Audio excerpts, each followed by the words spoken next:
video tersebut kan juga digunakan oleh dia untuk pembenaran ya.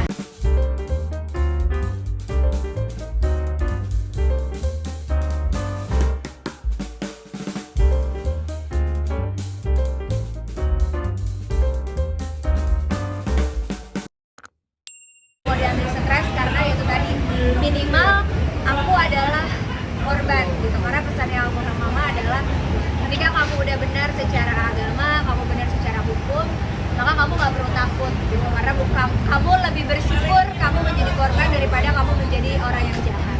Jadi dan aku pun gak akan jadi orang jahat karena orang jahat. Aku juga gak akan yang kayak ngelakuin hal yang sama dia lakuin gitu. Berarti apa sama dia gak bisa ngerti apa? Aku cuma bisa senyum aja sih. Itu sih buat aku lucunya gini.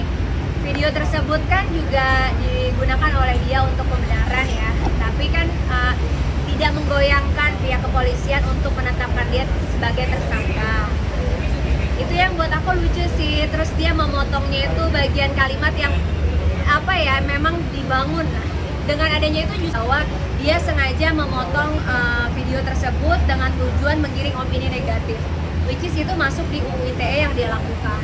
Jadi sekarang semua kasus, bahkan kasus yang lagi viral juga gitu, korbannya diam, adem ayem, justru tersangkanya yang membuat drama sedemikian rupa, tersangkanya yang panik gonta-ganti lawyer. Perhatiin deh, kasus yang viral juga sama. Kalau korban mah santai sama pengacaranya satu gitu. Terus kalau tersangka pasti panik dengan skenario yang baru lah, metode cara yang baru lah, pengacara yang baru lah. Dari situ sih kita udah bisa kelihatan ya. Kalau orang bener nggak harus panik. Kalau orang bener nggak harus menggiring opini gitu. Buat aku kan gini, masalah ini kan lucunya gini. Dia ngaku sebagai konten kreator dan juga edukasi. Selalu bilang saya ini cuma mengedukasi, saya hanya mengedukasi. Tapi sekarang harusnya kalau masyarakat yang cerdas bisa menilai, yang dia posting tuh nggak ada isi edukasinya sama sekali. Tapi dia seperti yang dendam, sepertinya dia ke saya gitu ya.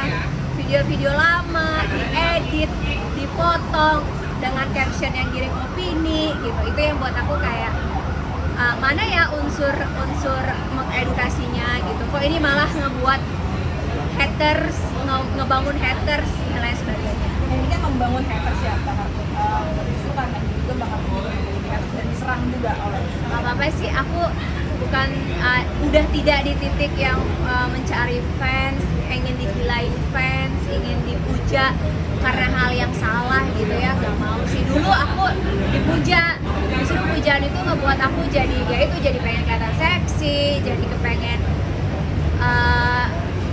dinilai bagus dan lain sebagainya oleh masyarakat, padahal akunya sendiri nggak happy, padahal akunya sendiri juga nggak di jalur yang benar. Tapi kalau hari ini aku merasa kalau aku udah di jalur yang benar, dibenci orang ya nggak apa-apa, karena yang aku cari sekarang udah bukan pujian manusia lagi, tapi yang paling penting adalah kebenaran di mata Allah. Dan yang kedua juga di mata hukum kan udah jelas, dia ngelaporin aku, kasusnya diberhentikan dan tidak diterima karena nggak cukup alat bukti, tapi kasus aku dia sudah menjadi tersangka. Jadi itu udah cukup sih buat aku gitu, udah cukup banget.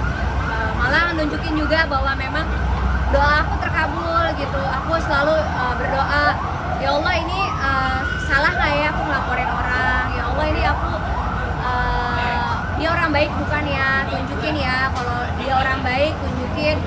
Mungkin aku bisa dilembutin hatinya untuk cabut kasus. Tapi dengan adanya perbuatan dia hari ini, justru kayak Allah ngebuka mata hati aku lagi bahwa menunjukkan siapa orang itu gitu. Dengan adanya dia sekarang masih terus begini kan berarti dia tidak ada etikat baik ya. Berarti di situ buat aku kayak, oh mungkin ini tandanya untuk aku melanjutkan kasus ini. Aja sih. Lalu siapanya adanya? Di pihak sana kan belum ini bahwa ketika kemudian ada seorang yang mendendam, itu gimana? Ya itu sih, kalian juga bisa nilai sendiri ya. Kalau dia bilang saya seorang yang pendendam, kalau saya pendendam, ketika laporan dia di Sumatera Selatan ngelaporin saya 2 kasus dan itu diberhentikan, pasti saya sudah lapor balik. Itu kalau saya pendendam. Tapi nggak sama sekali. Kedua, yang sampai hari ini terus memposting dan mengirim opini kan dia.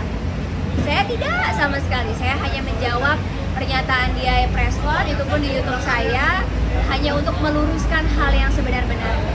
Jadi ya bisa dinilai yang pendendam itu siapa gitu. Yang korban aku, tapi kok yang sibuk memposting itu dia. Jadi buat aku gini, ya caranya orang menjatuhkan orang lain kan yang menggiring opini. Mungkin keahliannya di media sosial ya nggak apa-apa. Kalau aku hidup kan udah percaya ada dunia, ada akhirat. Mungkin orang bisa mengelabui duniawi gitu, tapi kan nggak bisa mengelabui akhirat, gitu aja sih. Dan aku percaya bahwa balasan Allah Subhanahu Wa Taala itu nyata. Ini Pak, harapannya untuk kasus ini gimana? Harapannya buat kasus ini, buat tersangka, yuk gentleman kita ikutin proses hukum yang sebenar-benarnya. Dan juga untuk Bapak Listio Sigit, buat kejaksaan, Jampitdum, Jampitsus juga kasus ini, Kejagung, Kejari, semuanya juga yuk cepat, khususnya buat Bapak Burhanuddin, saya minta tolong kasus ini cepat diatasin. Karena lihat deh Pak, tersangkanya masih terus menggiring opini dan tidak ada baik untuk masyarakat, justru menggiring opini negatif, membuat hal-hal viral, kebencian dan lain sebagainya gitu. Jadi buat aku udah 2 tersangka, cepat harus dilimpahkan atau di P21 kan, dan juga pihak sana juga minta kan di P21 kan.